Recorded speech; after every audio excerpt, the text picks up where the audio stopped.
Bonjour ou bonsoir selon votre zone géographique. Mesdames, Mesdemoiselles et Messieurs, fidèles internautes, merci d'être encore avec nous sur TLR TV et bienvenue dans votre émission Droit de savoir. Je suis Christian Perrin, je reçois aujourd'hui Socrate Bouzingou et Stéphanie Padonou de la coalition des biens mal acquis. Nous allons tenter de comprendre la nature de cette organisation, son périmètre d'activité, mais surtout sa particularité. En quoi la coalition des biens mal acquis est-elle particulière des milliers, sinon des millions d'organisations qui existent déjà à travers le monde et qui œuvrent depuis des décennies? Bienvenue à vous qui venez de nous rejoindre et merci d'être avec nous. Bonjour Socrate et bonjour Stéphanie. Bonjour Christian, merci Bonjour. de nous recevoir aujourd'hui. En tout cas, c'est un plaisir pour moi de vous recevoir sur notre plateau et soyez donc les bienvenus. Alors, dites-moi, comme je l'ai annoncé dans mon introduction, il y a déjà plusieurs organisations sur le terrain qui travaillent, des organisations non gouvernementales, des associations.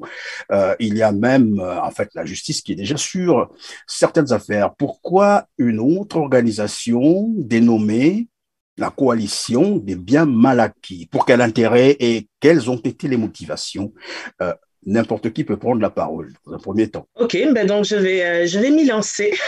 Alors, Stéphanie Padonou, comme vous m'avez présenté et tout, donc je fais partie de la coalition des biens mal acquis.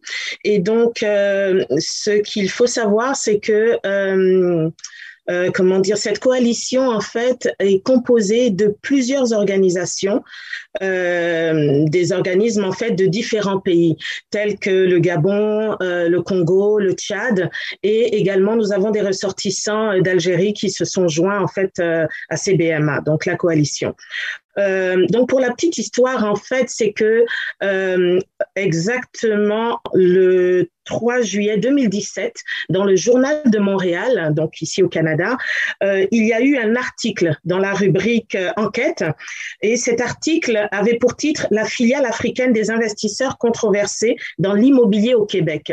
Cet article était signé en fait du journaliste d'enquête Édouard Jonca. Et on avait là, en fait, tout un travail d'enquête qui avait été fait et qui était dévoilé au grand public. C'est venu nous rejoindre, nous qui sommes des ressortissants canadiens d'origine africaine et qui, dans nos organisations respectives, justement, on avait déjà conscience de ce problème. Là, on se demandait de façon un peu éparpillée tout ça, comment justement prendre action, mais de façon efficace et plus élargie. Et donc, cet article a été un petit peu le déclencheur. C'est la raison pour laquelle j'en parle. Et donc, à partir de ce moment-là, on s'est dit, bon, là, on a peut-être une occasion justement d'élever notre combat à un autre niveau. Donc, on va se constituer justement, en coalition parce qu'on vient de différents pays, on appartient à différentes organisations. Et donc, on va dire donc le 18 juillet 2018, si je ne me trompe pas, c'est à ce moment-là que on a, légalement enregistré la coalition selon justement sous le droit commun sous le droit commun sans but lucratif et tout au niveau du Canada. Donc c'est vraiment une OSBL qui est ouverte à toutes les personnes et toutes les organisations, essentiellement éprises de justice, de paix, de liberté. Donc en fait qui vont dans le même sens que notre combat. Donc en gros c'est un petit peu ça la naissance de CBMA et qui sommes-nous en fait. Donc voilà. Évidemment, Stéphanie, je rappelle que vous êtes dans le même temps coordonnatrice générale adjointe du Conseil gabonais de la résistance. Quel lien avec la coalition des biens mal acquis et pourquoi s'être fondu dans cette coalition? Sinon, vous allez peut-être nous dire d'abord en quoi consiste finalement le Conseil gabonais de la résistance. Alors, justement, le Conseil gabonais de la résistance, CGR Canada, en fait, parce que ce Conseil gabonais de la résistance est une initiative, en fait, qui est née, on va dire, en 2016, lors des élections présidentielles au niveau du Gabon, mon pays d'origine. Et donc, face à, on va dire, une énième fois des élections volées, bafouées et tout, nous, les membres de la diaspora gabonaise éparpillés un peu partout à travers le monde, nous nous sommes constitués justement en conseil dans les pays où nous résidions à travers la diaspora. Et donc, moi, ici, comment dire, je suis numéro 2, on va dire, donc de la structure canadienne. Et donc, comme je vous dis, c'est vraiment par rapport à, comment dire, restituer, en fait, cette souveraineté du peuple, en fait, parce que comme on assiste malheureusement dans beaucoup de nos pays, en fait, le choix du peuple est très souvent bafoué, voilà, non respecté. Et pour une énième fois, en fait, on s'est dit, on va pas toujours assister impuissant, on va essayer de faire les choses peut-être un petit peu différemment. Donc, on a créé cette organisation-là qui est un outil. Et donc, moi, j'œuvre à travers donc le CGR Canada, mais vu que c'est très élargi, parce que quelque part, oui, de façon, comme je le dis, de façon politique, c'est vraiment instaurer cette transition, instaurer justement, restituer au peuple son droit, en fait, mais derrière tout ça, il y a des conséquences à toutes ces injustices qu'on observe et contre lesquelles on lutte, et les injustices économiques, donc justement le vol de montants exorbitants vers des pays étrangers, et souvent juste, pour le profit de certaines personnes ou familles, au détriment de populations locales, parce que c'est de l'argent public, ben ça s'inscrivait en plein justement dans notre lutte d'origine, notre combat d'origine. Et donc, CBMA qui a pour ce but-là, à ce rôle-là, a décidé de jouer ce rôle-là, ben, on se retrouvait en plein dedans. Donc, c'est la raison pour laquelle on ne pouvait pas passer à côté de cette occasion de justement se greffer à cette coalition, parce que ça s'inscrivait en plein dans notre combat, en fait. En tout cas, merci Stéphanie.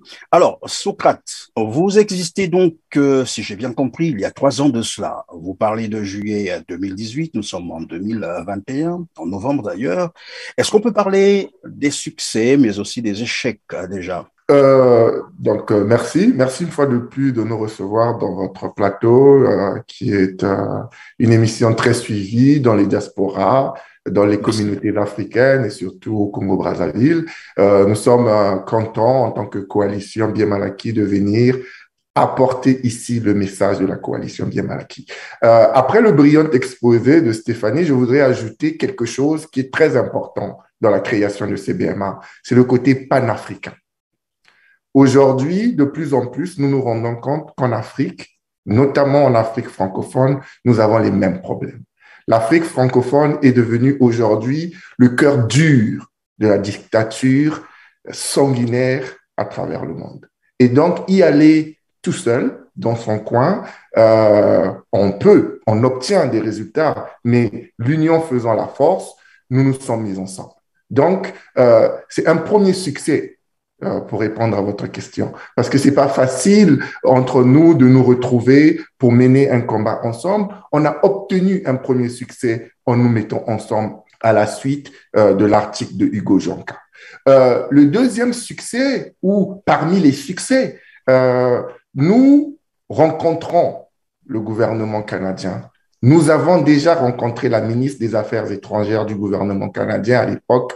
Elle s'appelait Madame Chrystia Freeland. Aujourd'hui, elle est ministre des Finances, mais lorsqu'elle était ministre des Affaires étrangères, nous l'avions reçue ici à Montréal et elle nous avait écoutés. Elle nous avait demandé d'aller à Ottawa pour rencontrer Sanctions Canada pour parler de nos problèmes. Nous avons, dans nos succès, porté plainte auprès de la Gendarmerie royale du Canada, qui est l'équivalent du FBI, la police fédérale canadienne. Nous avons, dans nos succès, des partenaires comme Transparency International Canada, Sherpa France, avec qui nous avons travaillé pour mettre en place des documents de restitution. Évidemment, nous menons un combat difficile contre des gens puissants et ça n'avance pas au rythme que nous souhaitons. Donc, Socrate, s'il vous plaît, vous menez un combat contre les hommes puissants, quoi. C'est déjà un aveu de faiblesse ou bien? Pas du tout. Non, Pas du tout. Je pense que c'est bien d'identifier la personne qui est en face et nous avons affaire à des organisations criminelles. C'est pas moi qui le dis, c'est le ministère, par exemple, de l'immigration du Canada qui l'avait dit à Wilfrid Guesso. Quand on lui avait refusé l'accès au Canada en tant que résident permanent, le gouvernement canadien avait identifié Wilfrid Guesso comme étant membre d'une organisation criminelle. Ces organisations criminelles ont énormément d'argent à leur disposition. Pour parler du Congo-Brazzaville, par exemple, on sait que 14 000 milliards de francs CFA se sont évaporés dans la nature. On ne va pas se battre contre des gens comme ça qui, pour citer un autre, qui s'est fait prendre dans un aéroport parisien avec de l'argent cash, énormément d'argent. On ne se bat pas contre ces gens-là en se disant simplement, on va y arriver. Non, ce sont des gens puissants, ils sont mafieux, ils sont puissants, ils sont dangereux. Donc, nous savons que le combat va être difficile, mais nous croyons à notre cause. Nous croyons à ce que nous faisons et nous savons que le gouvernement du Canada, qui est l'interlocuteur privilégié que nous avons choisi pour avancer dans ce combat-là, est juste, nous écoute, nous écoutera et nous aurons des résultats. Oui, je vais revenir donc à Stéphanie. Votre activité concerne qui exactement? Qui traquez-vous? Est-ce que seulement les Africains ou aussi des Européens, les Américains qui sont évidemment dans ces rouages, bien entendu, la haute mafia? Alors, pour répondre à cette question, je vais revenir sur la composition elle-même de CBMA, c'est-à-dire que nous sommes aujourd'hui, vu que là c'est CBMA Canada, nous sommes donc aujourd'hui implantés au Canada et nous sommes donc des Canadiens, mais d'origine de différents pays africains. Donc, il est beaucoup plus logique et facile pour nous d'abord d'œuvrer en fonction des éléments que nous avons, des informations que nous avons et donc de cibler en tout premier lieu justement nos pays d'origine. Ceci ne nous empêche pas de justement rester très alerte à ce qui se passe de façon plus élargie. Et c'est d'ailleurs la raison pour laquelle, comme je vous ai dit, l'Algérie nous a rejoints. On est justement pour parler aussi avec des Haïtiens parce qu'il y a eu, il n'y a pas très longtemps, justement, des dénonciations et des poursuites au niveau des États-Unis. Donc, on est conscient de tout ce qui se passe, mais effectivement, comme Socrate l'a dit, on a conscience de la nature, justement, de notre combat. Donc, on ne veut pas perdre de vue, en fait, l'efficacité. Raison pour laquelle on se dit, les dossiers que l'on traite, on veut avoir tous les éléments en notre possession, les fournir pour être capable justement d'arriver à des résultats. Et comme on dit, qui trop enlace mal étreint. Donc, c'est la raison pour laquelle on va aller crescendo, en fait, pour être sûr de ne rien rater et d'être plus efficace. Sans compter que vous n'êtes pas sans savoir qu'il y a d'autres organisations. D'ailleurs, pour certaines d'entre elles, on a travaillé de concert avec plusieurs d'entre elles, notamment au niveau de la France. Donc, d'autres organismes qui font la même chose aussi. Mais au niveau du Canada, justement, il n'y en avait pas. Raison pour laquelle nous avons jugé important et opportun de créer CBMA Canada. Et qui sont donc vos lanceurs d'alerte? Vous travaillez comment? Est-ce que vous pouvez nous expliquer comment vous travaillez? Parce que dernièrement, nous avons suivi un rapport pondu par le consortium international des journalistes d'investigation, ICIJ, qu'ils ont d'ailleurs débaptisé par les Pandora Papers. Est-ce que ce genre d'enquête, par exemple, ou de rapport intéresse aussi la coalition des biens mal acquis pour démarrer, par exemple, une enquête ou un travail? La réponse est oui, ça nous intéresse. Et oui, justement, parce que même quand je l'ai dit dans la présentation, en fait, le déclic qu'il y a eu, parce qu'on avait déjà conscience, en fait, de la problématique, mais l'impulsion, le déclic, ça a été vraiment cet article, d'Hugo Joncas, Bourdon, qui est un journaliste d'investigation et tout, qui a fait tout un travail d'enquête, en fait. Si bien que c'est sûr que les recherches et les travaux que les journalistes font, ça vient nous aider. Et nous, parce que eux, ils fonctionnent avec les informations auxquelles ils ont accès, de par leur métier, leur profession, leur recherche. Mais nous, nous sommes ressortissants de ces pays-là. Donc, il y a parfois des informations complémentaires ou des ramifications qu'on peut venir leur rapporter. Donc, tout ça mis ensemble, en fait, on ne recule devant rien pour constituer des dossiers, justement, pour qu'ensuite les autorités compétentes puissent continuer ce travail d'enquête et arriver justement à les résultats voulus qui sont justement ce à quoi on va arriver tout à l'heure, ce que l'on demande, parce que il y a des objectifs recherchés derrière tout ça. Stéphanie a tout dit. Je voulais juste compléter le fait que il faut voir notre travail comme un autre pont de la chaîne. C'est un maillage qui se fait à travers le monde. Sherpa, par exemple, France ne peut pas venir intervenir au Canada. C'est pas leur juridiction. La GRC va leur demander, mais sur la base de quoi vous voulez venir? Nous, on peut parler au Canada. Donc, c'est dans le cadre d'un maillage. Il faut qu'on y aille parce que le vide juridique profite aux organisations mafieuses et aux organisations criminelles. Alors, on a beaucoup parlé de l'enquête d'Hugo Janca. Je voudrais un peu revenir là-dessus. Lesquels étaient concernés par cette enquête et qu'est-ce que vous avez dû faire? On va un peu comprendre votre activité sur le terrain, notamment au niveau du Canada, comme vous l'avez dit. Qu'est-ce que la coalition des biens mal acquis a pu faire après cette enquête? Bien entendu, nous savons que beaucoup des autorités, entre guillemets, africaines ont été pointées du doigt dans cette enquête. Mais l'enquête d'Hugo Janca a été un très bon outil de travail pour nous. Parce que dans cette enquête-là, il y a eu un travail méthodique qui a été fait où on a listé des biens, meubles et immeubles qui ont été achetés au Canada sans prêt bancaire. Je vais juste répéter ça. On a acheté des maisons cash. Aujourd'hui, quand on va dans une banque et qu'on fasse une transaction qui dépasse 10 000 $, ça crée des alertes partout. Parce qu'on n'a pas le droit d'aller prendre 10 000 $ comme ça. On ne peut pas manipuler du cash à hauteur de 11 000 $ sans attirer l'attention de la police. Mais des gens, des individus clairement identifiés, achètent des appartements, des maisons à hauteur de 1 milliard, plusieurs centaines de milliers de dollars. L'enquête d'Hugo Janca a cité un ministre actuel du gouvernement congolais qui s'appelle Jean-Jacques Bouya. Son nom est cité dans l'enquête d'Hugo Janca, où il a acheté un bien dans la ville de Gatineau, à côté d'Ottawa. Il y en a d'autres. Et donc, et au Gabon, au Tchad, il y a un beau-frère de l'ancien président tchadien Idriss Déby qui a acheté des maisons cash à l'île des Sœurs, qui est dans la banlieue de Montréal. Donc, ce que nous avons fait lorsque nous avons pris connaissance de cet article-là, c'était vraiment un appel, envers nous, ressortissants de ces pays-là, Canadiens aujourd'hui, et de ne pas laisser faire ça. Parce que si on n'avait pas réagi, qu'est-ce qui se serait passé aujourd'hui? Ça serait un article parmi la foultitude d'articles qui existent dans le monde et dont plus personne ne se souviendrait.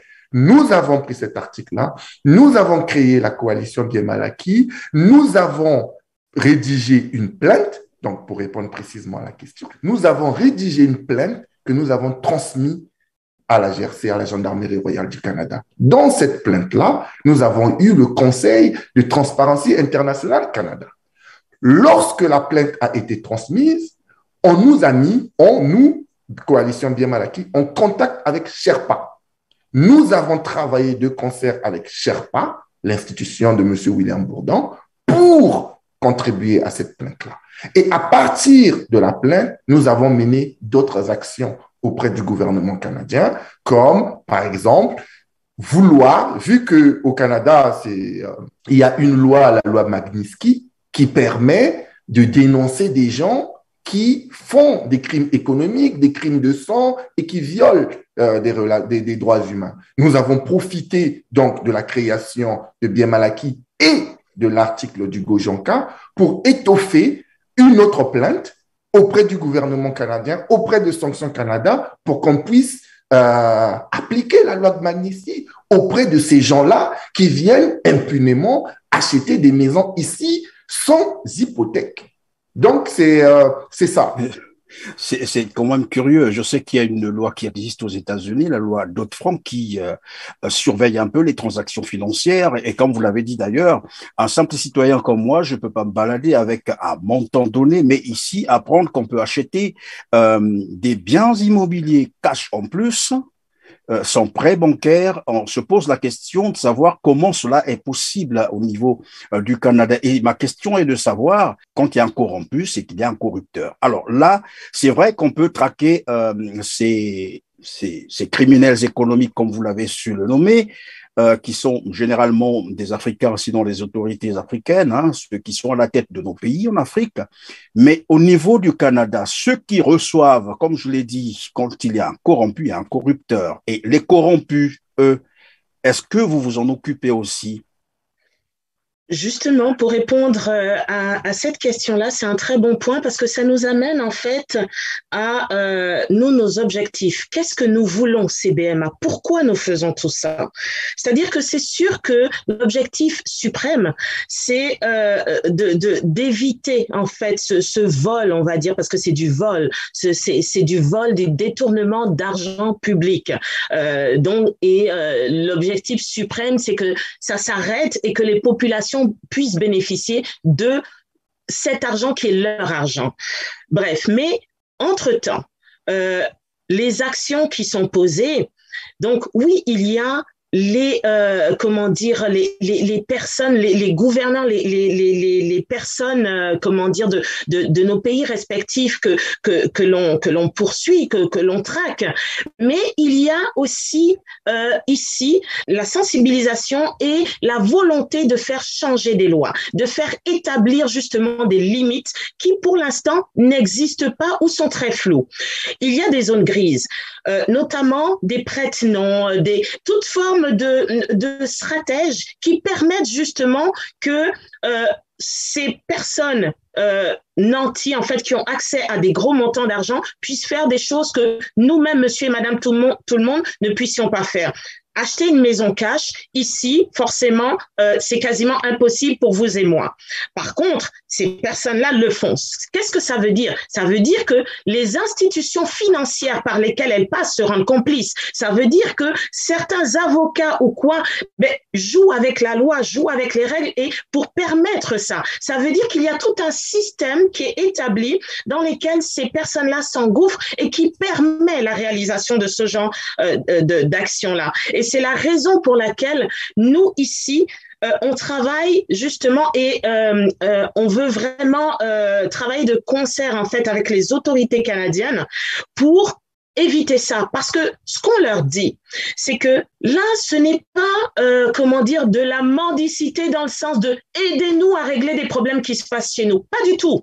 C'est non, vous avez intérêt à nous aider à régler ce problème parce que quelque part, nous, ce que nous faisons en dénonçant ces situations-là, on est en train, en tant que citoyens canadiens, de défendre les valeurs de ce pays que nous avons adopté. Donc, il y a des valeurs, il y a des règles, il y a un certain nombre de choses, mais on ne permettra pas, même à nos frères restés au pays ou quoi, parce qu'ils sont nantis, parce qu'ils sont aux affaires, parce que quelque part leurs valeurs ne sont pas comme les nôtres, de détourner justement ces valeurs-là, de les contourner au détriment justement des populations laissées à l'abandon. Donc, quelque part, c'est comme pour justement, garder cette image de ce pays-là, pour garder justement cette harmonie-là, aidez-nous à lutter contre ça et quelque part, on y gagnera tous. Vous y gagnerez, nous, on y gagnera. Parce que quelque part, quand ce genre de choses éclatent, par la suite, les dégâts, ils sont des deux parties, dans les deux camps. Donc, en fait, c'est un petit peu ça. C'est pour ça que, quelque part, c'est très élargi le travail de CBMA parce qu'on est conscient. Ce qu'on veut, par exemple, au niveau, comme je l'ai dit, des institutions financières, les avocats, en fait, établir des règles claires, que ce soit pour les ressortissants locaux, mais aussi et surtout pour les investisseurs étrangers. Il n'y a pas de problème. L'argent est toujours le bienvenu, mais assurez-vous que l'argent ait une provenance saine. Pourquoi? Parce que moi, quand je vais à la banque pour faire un certain nombre de choses, au-delà d'un certain montant, je dois justifier la provenance de mon 10 000 $ et plus. Donc, pourquoi quand vous recevez des millions, ça passe et vous ne vous posez pas la question de savoir est-ce que telle personne avec son titre, son salaire officiel, ses fonctions peut se permettre ce genre d'acquisition? Donc, c'est un petit peu ça, en fait. Parlons des objectifs, évidemment, de votre coalition. Une fois que vous êtes saisi d'une affaire, vous avez porté plainte, comme vous l'avez dit. La suite, c'est quoi exactement? Parce que le constat, c'est que lorsque vous portez, par exemple, plainte dans une affaire de corruption ou de bien mal acquis, une fois que la justice a terminé son travail, généralement, c'est le pays, c'est-à-dire si c'est au Canada, c'est le Canada qui tire profit, c'est-à-dire qui récupère ces biens-là. Et en quoi cela vous arrange, vous, la coalition bien mal acquis? Là, en fait, vous nous amenez à un autre chapitre de l'action justement de CBMA qui est la restitution. C'est-à-dire qu'en fait, oui, on lutte pour récupérer ces montants-là, mais une fois qu'on les a récupérés, est-ce que le but, c'est de les renvoyer dans nos pays qui très souvent ont encore les mêmes dirigeants, le même système justement à la tête? Non, sinon on aura fait tout ce travail pour rien. Et justement, en fait, il y a un travail de fond qui est en train de se faire justement dans le cadre de la restitution. Pourquoi? Parce que ce que l'on veut, c'est qu'au final, ces montants-là, qui sont en fait des montants, c'est de l'argent public, on veut que cet argent puisse être restitué et mis à disposition pour la population à laquelle finalement ça a été volé. Donc, et c'est ça, en fait, on est en train d'essayer de trouver des mécanismes pour s'en assurer. Ça veut dire que c'est maintenant que vous commencez à œuvrer dans ce sens, de sorte que ces biens soient restitués aux pays africains, parce que depuis tant, ce que je venais de dire, évidemment, c'est la réalité. Une fois que la justice a terminé son travail, c'est soit, on peut citer les pays comme ça, c'est la France, c'est le Canada, ce sont les États-Unis qui en tirent profit, donc qui récupèrent ces biens-là. Oui, Socrate. Justement, la question est très, très intéressante parce que ça nous ramène un peu à la première question du début de l'émission, qui était la question phare. Pourquoi une autre coalition CBMA alors qu'il y en a plein qui existent, justement? C'est pour répondre précisément à ce genre de questions.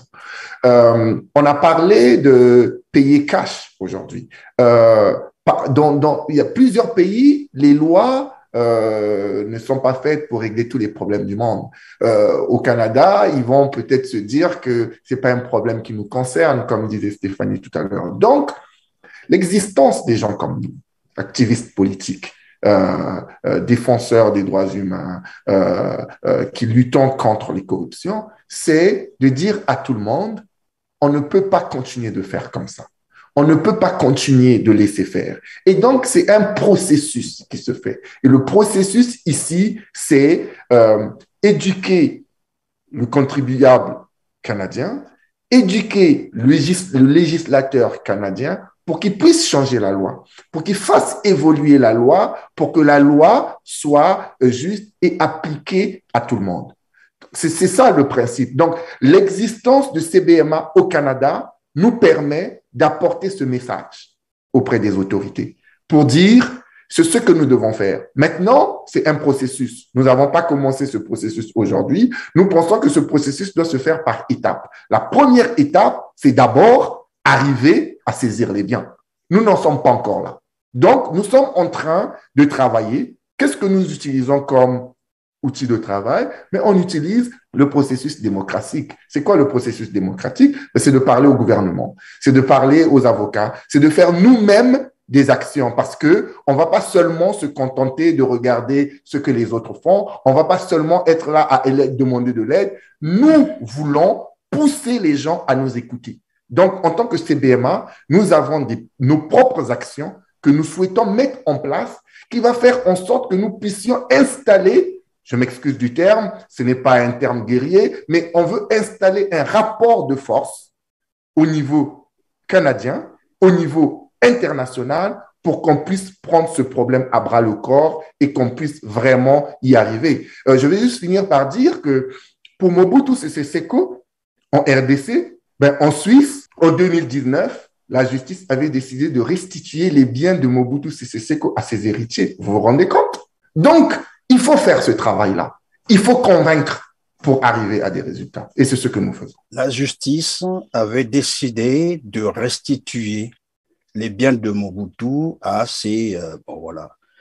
Et la suite, c'était quoi? C'est quoi exactement? Ça a été fait ou non? Et oui, il y a un professeur berlinois d'université en Suisse qui faisait partie des gens qui avaient porté plainte sur une partie du magot détourné par Mobutu Sese Seko, demandant à ce qu'on puisse les saisir, mais les éléments étaient tels qu'on n'avait pas pu apporter la preuve de la saisie de ces biens-là. Et la justice de Suisse avait décidé de remettre une partie de cet argent. Je vous parle d'un jugement qui a été fait en 2019, avait été décidé de restituer aux héritiers de Mobutu Sese Seko. Pour Sani Abacha, le gouvernement du Nigeria avait récupéré dans les 300 millions de dollars, mais comparé à ce que Sani Abacha avait dit, c'est une goutte d'eau dans la mer. Donc, des organisations comme CBMA doivent exister. Mais elles ne doivent pas seulement exister pour exister, elles doivent exister pour faire un travail précis, un travail rigoureux et un travail efficace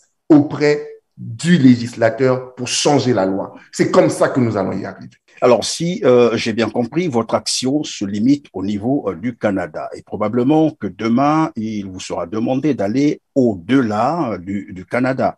Je dis bien le Canada parce que c'est gouvernants qui viennent investir au Canada. Et si l'action se passe hors du Canada et que les lanceurs d'alerte pensent que vous êtes les mieux placé pour gérer ce dossier, parce que nous avons dit tout à l'heure, et c'est la raison pour laquelle d'ailleurs vous existez, c'est ce que j'ai semblé comprendre avec la dernière réponse de Socrate, c'est que vous travaillez pour que désormais, une fois que tout le processus a été mené à bien, que ces biens-là reviennent aux Africains.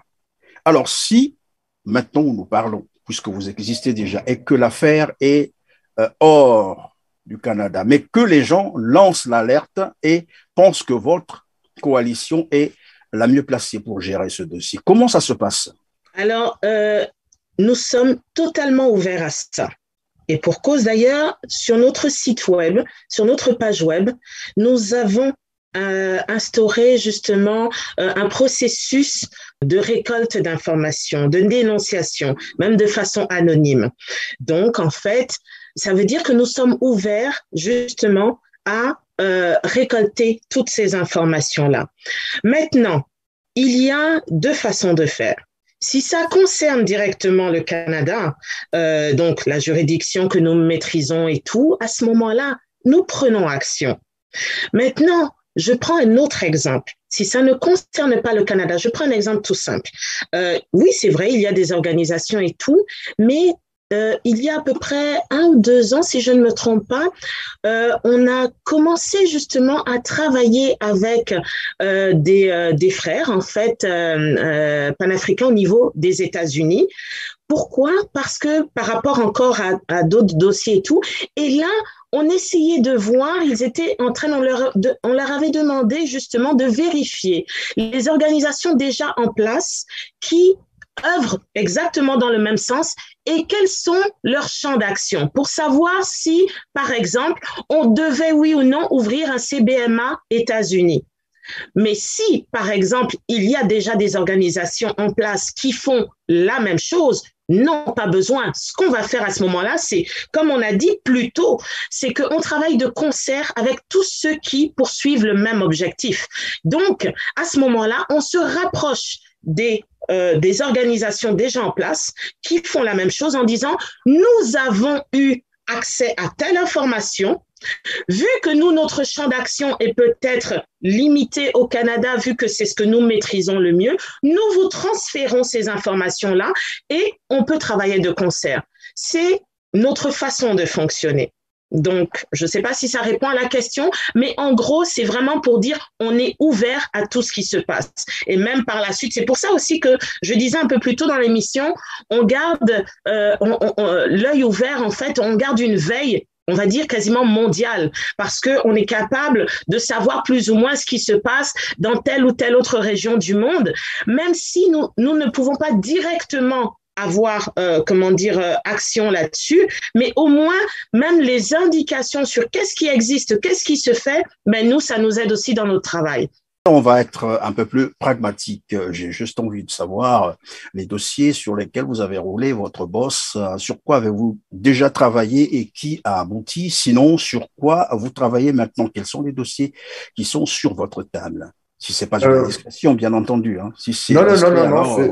ce n'est pas une indiscrétion. Nous avons porté plainte auprès de la GRC après l'article du Gojanka. La plainte est là. Effectivement, la GRC continue de nous dire qu'elle est en train de travailler dessus. Elle ne communique pas à propos. La plainte y est. Ça, c'est concrètement ce qui a été fait.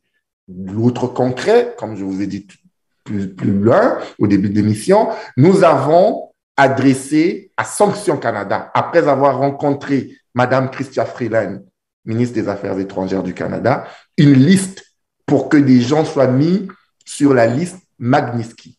La liste Magnitsky dit que lorsqu'une personne a son nom dessus, cette personne-là ne peut plus transiger avec une personne résidant au Canada. Traduction, tous ces biens, meubles et immeubles au Canada saisis. Et je me souviens, lorsque nous sommes partis rencontrer Sanctions Canada, on leur avait fait remarquer que les seuls noms qu'il y avait sur la liste Magnitsky en Afrique, c'était des noms du Soudan du Sud. On leur a dit, mais c'est un peu une blague, parce que quand vous voyez le plus dur de la dictature sanguinaire aujourd'hui en Afrique, c'est quand même localisé dans le bassin du Congo. Et il n'y a aucune personne de ces gens-là sur cette liste-là.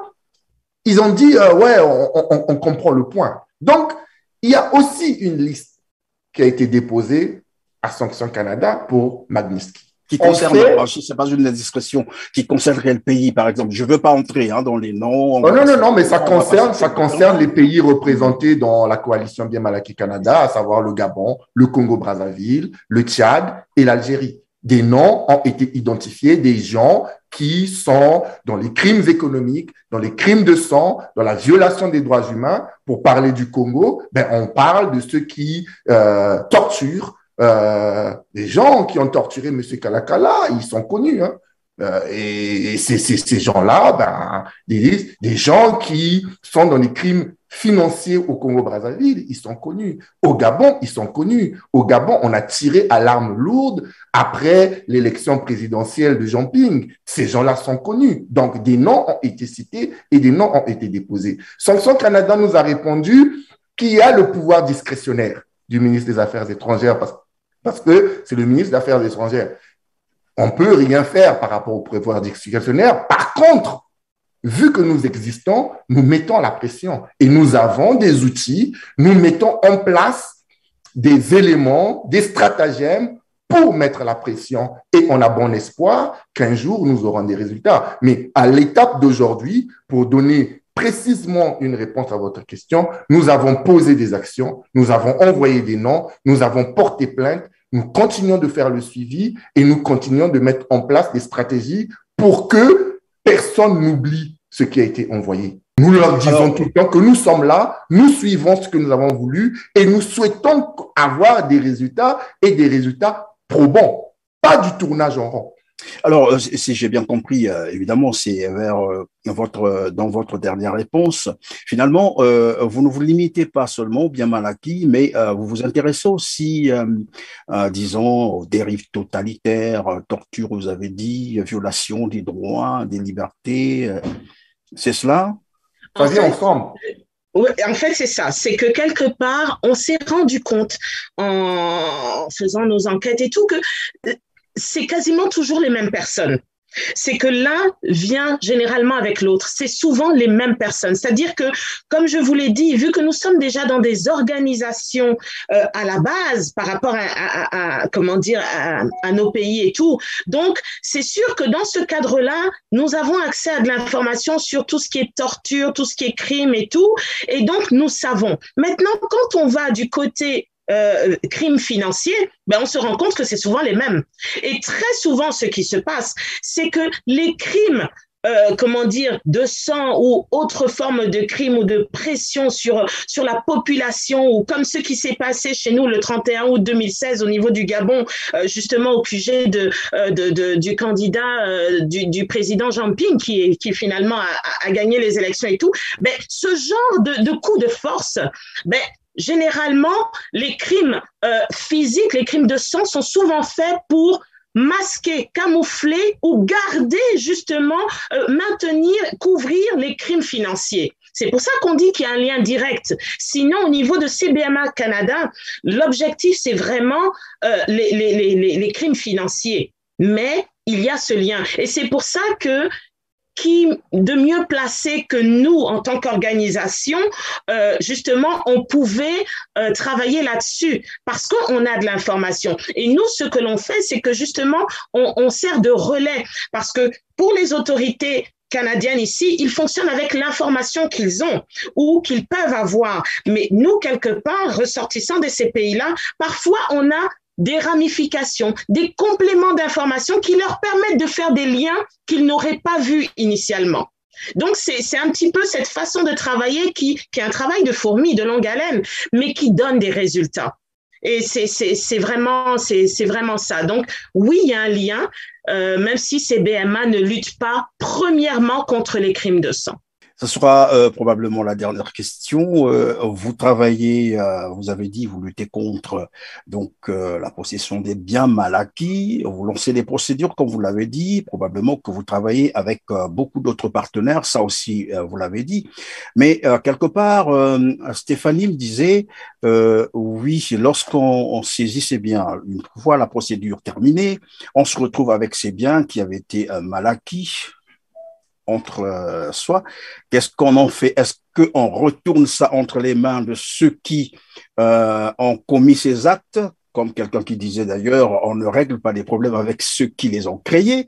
Mais dans ce cas d'espèce, une fois que vous vous retrouvez avec, par exemple, des biens immobiliers ou soit des fonds qui avaient été détournés, procédure terminée, que faites-vous à l'instant lorsque, dans le pays concerné, le régime qui est à l'origine de ces détournements est encore sur place? Monsieur Perrin, c'est une très bonne question et c'est une question qui concerne que des pays occidentaux, que le Canada suit. Il y a l'ONU, je crois qu'il y a une résolution à propos. Et lorsque nous avions rencontré la ministre des Affaires étrangères, Chrystia Freeland, elle nous avait envoyé vers un organisme canadien qui s'appelle World Refugee Council. Le World Refugee Council a entre autres pour mission de savoir qu'est-ce qu'on ferait avec de l'argent qui est saisi. Et le World Refugee Council, sa proposition au gouvernement est de dire on prend cet argent et on finance les réfugiés politiques. On finance les déplacés de guerre. Donc, il y a plusieurs théories. Apparemment, en France, au Sénat français, ils ont aussi fait une théorie pour le renvoyer à financer certains projets démocratiques. Donc, il y a plusieurs théories.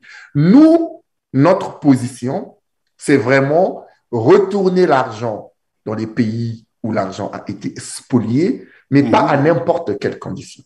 Par exemple, pour le Congo-Brazzaville, nous savons que le monsieur qui est là, il n'est pas immortel. Il va finir par mourir.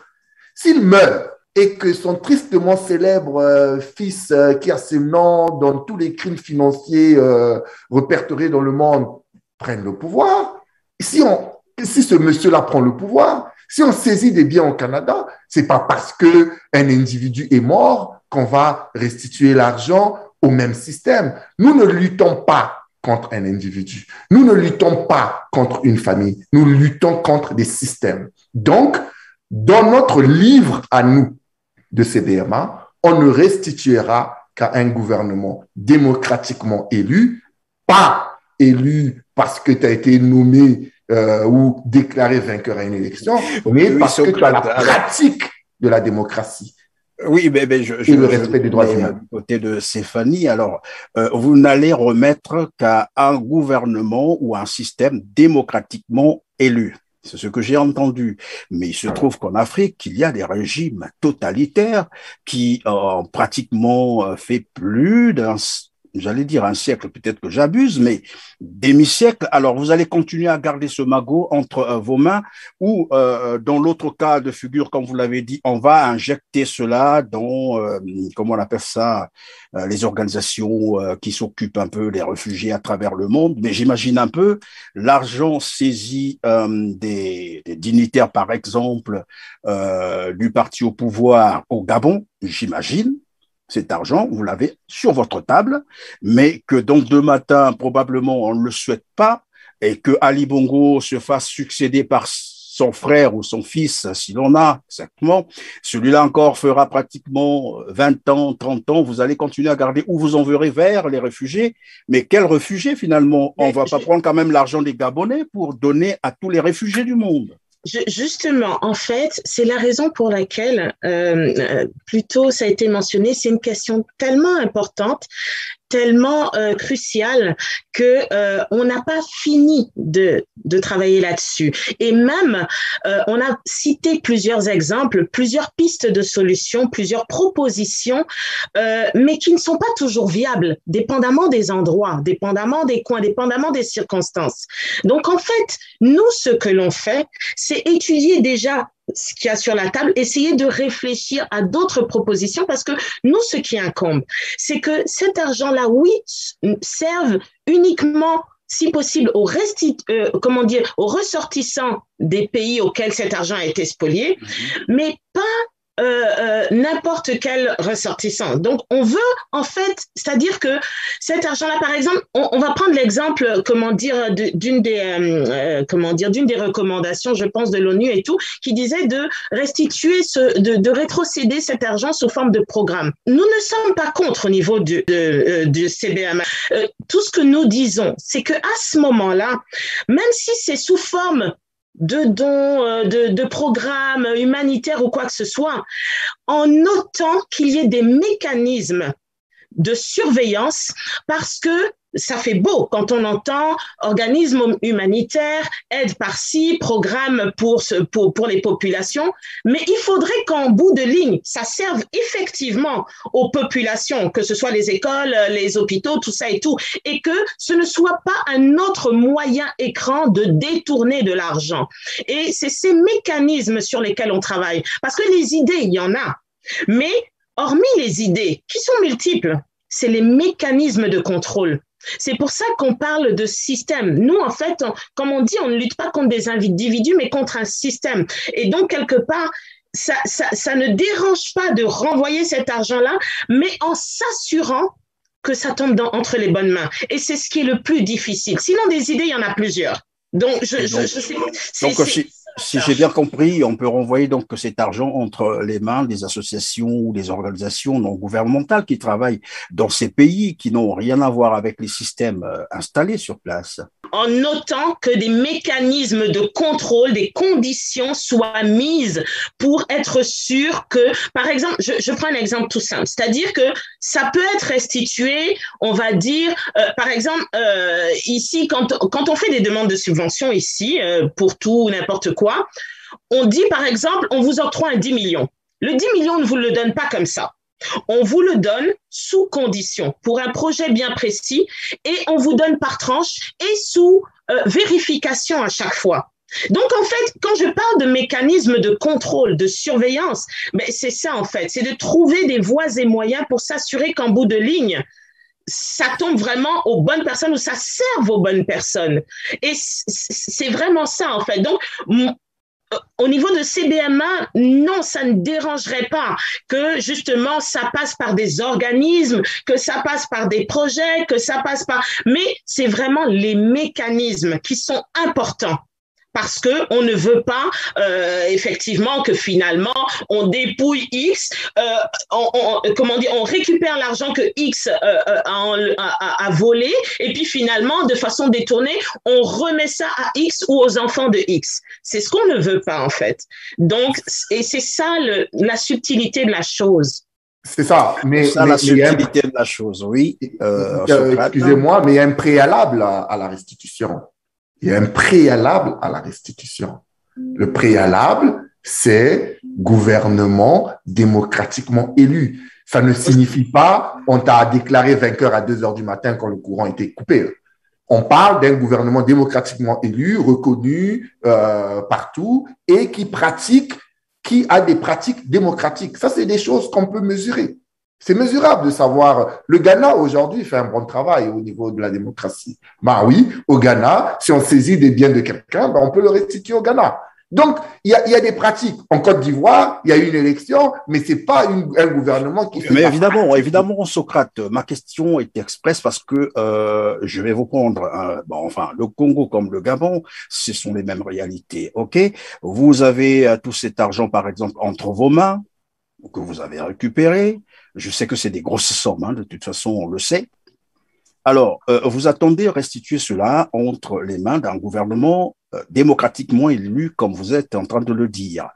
Mais je vous ai dit qu'il y a des systèmes qui perdurent, des systèmes totalitaires qui perdurent en Afrique. Et dans le même temps, il y a une population, mais alors meurtrie, de la misère.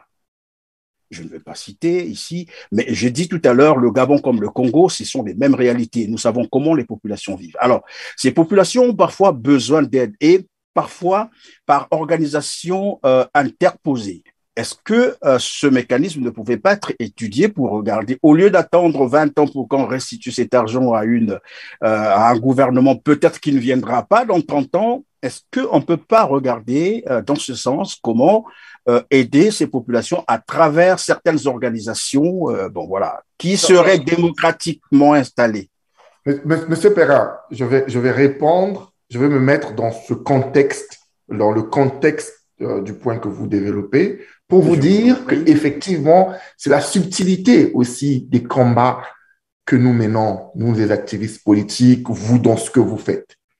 Le jour où nous arriverons à saisir des biens spoliés, croyez-moi que ces dictatures-là de demi-siècle n'existeront plus. Parce que si on arrive à porter le message, à les saisir ici, on serait en train de les dégager de l'autre côté. C'est ça le processus. C'est ça le processus. Nous ne sommes pas dans un monde hermétiquement fermé. Si on parvient à convaincre les États-Unis d'Amérique, le Canada, la France, de saisir ces biens-là, vous pensez vraiment qu'ils vont continuer de vouloir que ces gens-là demeurent en poste? Je ne pense pas. Donc, moi, je pense que ce sont des choses qui se mèneront parallèlement. La saisie coïncidera avec la chute de ces dictatures sanguinaires. Et donc, le problème... Vous pensez que c'est lié? Parce que nous avons quelques exemples. Hein. Parlons seulement du Congo. Il y a eu des moments où on a saisi de l'argent quelque part et même la justice, parfois, on a profité. Dans ces pays-là, on récupère cet argent, mais ces systèmes continuent à fonctionner. Ils s'en moquent.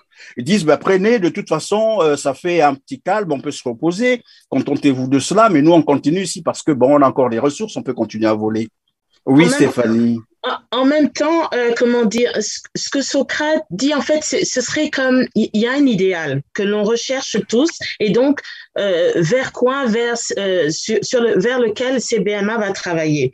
Toutefois, on est conscient de la situation, et donc, par rapport à ça, justement, l'un n'empêche pas l'autre. Je m'explique.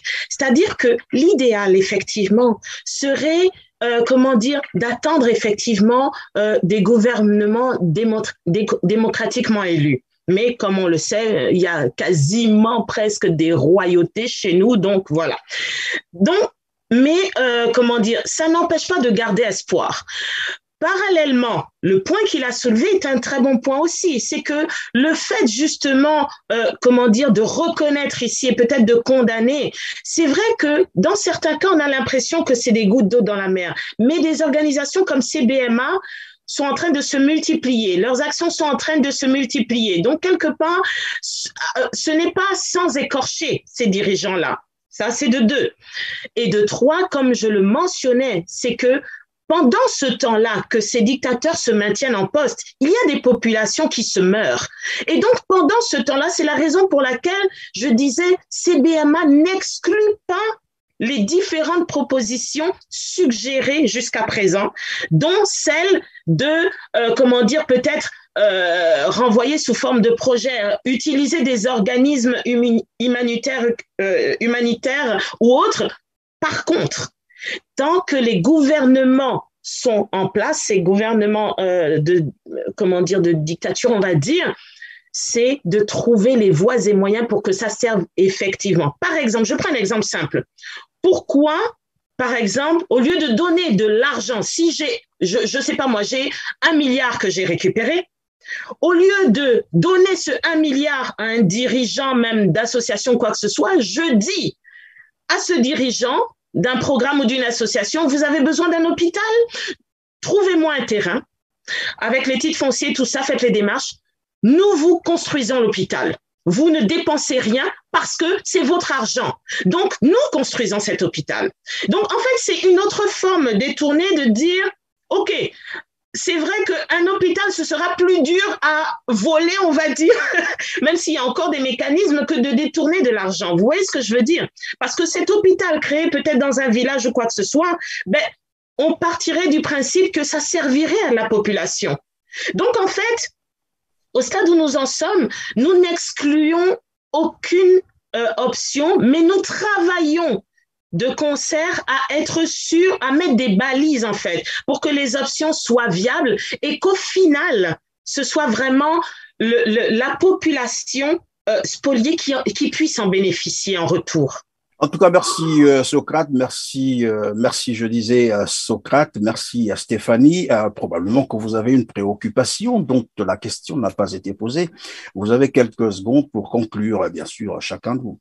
Mais nous sommes heureux d'avoir été invités à votre émission, Monsieur Perrin, et nous sommes heureux d'avoir exposé les vues et les objectifs de la coalition Bien Malamiki Canada. J'espère que nous aurons l'occasion de revenir et continuer cette discussion et vous parler des succès que nous réalisons. Mais entre-temps, je dirais que aux internautes, à tous ceux qui nous ont suivis, de partir sur notre site web cbmacanada.ca où vous trouverez de l'information nous concernant, où vous trouverez les articles qui ont été mentionnés dans cette émission et vous pourrez même devenir membre. On n'est pas obligé d'être au Canada pour être membre de CBMA, mais merci pour la tribune et vivement qu'on revienne et qu'on continue cette discussion en continuant à présenter les résultats et ce que nous faisons. Merci de nous avoir reçus.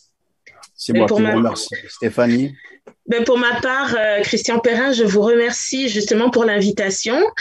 Je vais, en mot de fin, utiliser votre tribune en fait pour une dernière sensibilisation, on va dire, notamment en fait au gouvernement canadien. Je veux que la plupart des dirigeants, les hommes politiques, en fait les politiques canadiennes et même partout dans le monde, en fonction des autres organisations, prennent conscience que ce genre de lutte n'est pas juste, ne concerne pas juste nous, les pays africains, parce que quand on utilise justement des pays occidentaux comme plateforme, comme cachette, on va dire, comme zone d'investissement et tout, quelque part, ça crée un certain nombre d'autres problèmes. Et c'est ça, c'est que ça ne sert à rien justement d'envoyer des aides pour dire on va aider le Congo, le Gabon ou tous les autres pays africains américain parce qu'il y a tel ou tel problème, mais en entendant, vous recevez des milliards de dollars de ces mêmes pays d'une autre main. Donc, en fait, à un moment, il faut équilibrer les choses. Et nous, c'est la raison pour laquelle à CBMA Canada, on veut vraiment travailler de concert avec les autorités compétentes pour justement faire prendre conscience de toutes les ramifications, toutes les conséquences que ce genre de choses en fait produisent en fait. Donc c'est vraiment ça la nature de notre combat aussi. Et puis, pour la population de façon plus générale, comme Socrate l'a dit, CBMA Canada n'est pas fermé. Vous pouvez toujours nous rejoindre. Pas besoin d'être dans une organisation pour y adhérer. Pas besoin d'être physiquement au Canada pour y adhérer. Vous pouvez devenir membre de CBMA Canada. On vous invite à aller sur notre site web.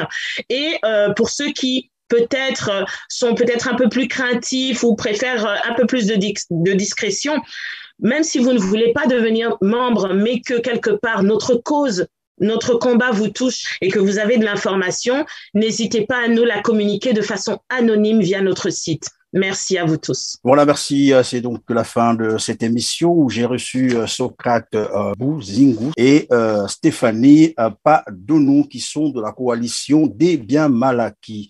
En tout cas, vous avez désormais des interlocuteurs bien placés pour gérer ce genre d'informations. Et là, je m'adresse bien entendu à nos téléspectateurs qui sont un peu partout, qui disposent des informations nécessaires pour traquer ces criminels économiques.